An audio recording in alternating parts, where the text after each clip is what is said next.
I first learned what speedrunning was about 3 years ago when I stumbled upon videos from the Games Done Quick conventions. If you don't know what speedrunning is, it's where people try to beat a game as fast as possible under a certain rule set made by speedrunners of that game. There's categories like any percent, 100%, no out of bounds skips, and glitchless, as many speedruns can be further optimized by going out of bounds or performing game-breaking glitches. Speedrunning has always been interesting to watch for me, as I'm constantly finding runs of old games I haven't seen before.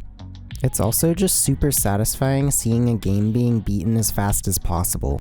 Even though I love watching speedruns, the concept of actually speedrunning a game sounded super intimidating since there's so many things you have to memorize and execute perfectly. This is why I decided to make this video. I wanted to see if speedrunning was actually as challenging as I had built it up to be. To start off, I had to pick a game and was deciding between Refunct and Bleed, as I have beaten both games casually and loved them both. They were also short enough to where I thought I could learn them quickly. I was thinking of playing Bleed because I wouldn't have to memorize where to go since it's linear, and Refunct because it's super short even casually, with the world record time being 2 minutes and 46 seconds. I ended up picking Refunct because I wouldn't be as frustrated at restarting over and over since the run is so short already, and I have a soft spot for first-person platformers. After I had chosen my game, the next place to start was figuring out the route of my speedrun. I had Refunct on my Switch when it first came out on there, so I was thinking I would just play it on my Switch. But then I looked it up on Steam and saw that it was on sale for 89 cents. I ended up just getting it on my computer so I could use mouse and keyboard controls. After that, I decided to beat the game on any percent casually to get a feel for the map design and controls. I was also a little familiar with the game since I had 100%ed it on my Switch. After going through casually, I started learning the run. Shout out to Connor Ace's video tutorial for showing a step-by-step guide of the route. The very first part of the run had a super tight jump that I saw a lot of people saying they couldn't get. I was stuck there too for about 15 minutes. The first jump out of the water had some pretty tight timing too, but eventually I figured out that if you jump right when you hear the wave sound effect, you'll make it. As for the second jump, I kept failing because I would jump too early, even though I thought I was timing it well. Once again, I learned something. This game is very lenient with its coyote time or edge jumping mechanic. Even though you feel like you're going to fall off the edge, you don't in most cases. I started to get the feel for that too and got that trick more consistent as I was practicing my runs. My strategy for learning the run was to do the run as far as I had memorized and then alt-tab out of the game and pick up the YouTube tutorial where I left off to memorize more of the route. I thought I would hate this process because I just wanted to know what to do immediately, but this was like a game within itself. It was rewarding progressing a little further each time, and I became addicted to it and ended up roughly memorizing the run in around 3 hours.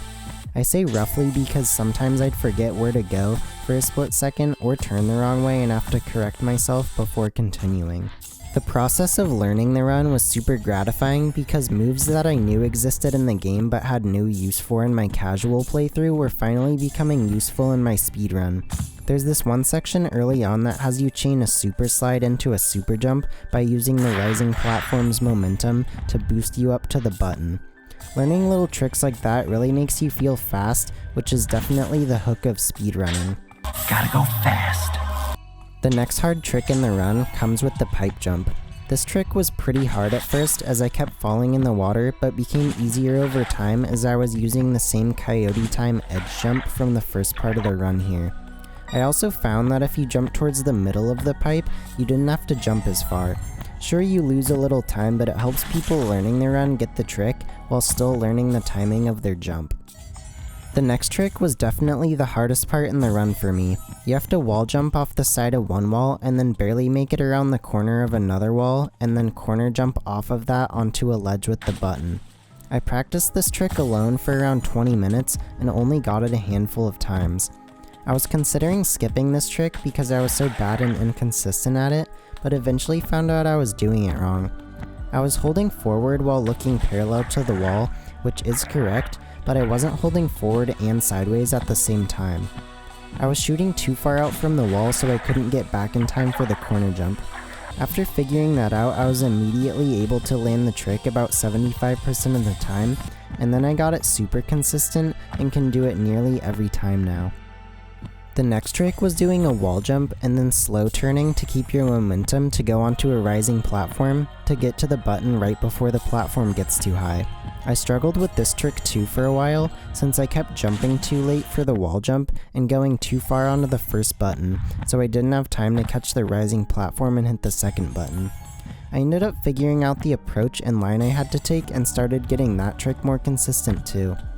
There's a common theme here of self-perseverance where I thought a trick was too hard and was considering using a backup strat that was slower.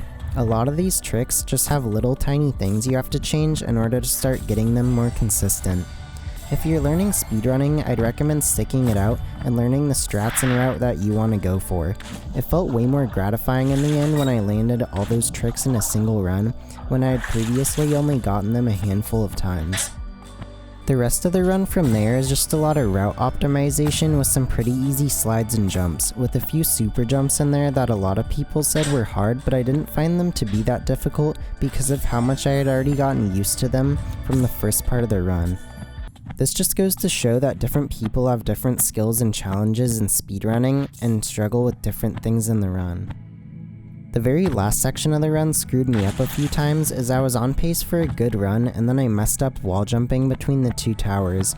You have to wall jump back and forth between the two walls before finally hitting the last button, but the space you have to do the wall jump in is pretty tight. I found my hands spazzing out a lot of the time doing this trick because I was constantly readjusting my positioning between the walls, but after doing this trick you complete the run. After learning the route of the run, it was just a matter of repetition and getting myself to memorize where to go efficiently. Even in fast runs, I always have moments of hesitation where I have to think for a second of where to go next, so I don't always take the most efficient path. This is another area where I got hooked. Once I started getting times I was proud of, I knew I could get those times even lower, so I just restarted the run over and over again. I would mess up tricks sometimes and have to restart, but because this game has no RNG or randomness to it, I only had myself to blame. After trying this run non-stop for around 2 hours, I finally got a run where it all came together. It felt like all my hard work had paid off, and I got the run I was finally looking for. I'll play the video at the very end if you want to stick around to see that run. So, what did I learn in this speedrunning experiment? I learned that speedrunning isn't nearly as intimidating as I thought it would be, and the process of learning the run is just as satisfying as doing the whole run itself. The process of self-improvement is a rewarding feeling no matter what task you're doing, and speedrunning is no different. If you've always been interested in speedrunning but don't know where to start, I recommend starting with this game. This might surprise you, but I learned the whole speedrun and got a really good time that I was proud of in one day. Anyways, I'm gonna play my run now and let it speak for itself so you can see how all the tricks came together.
Once again, Refunct is only $3 on Steam and is also on consoles, so the barrier of entry is very low.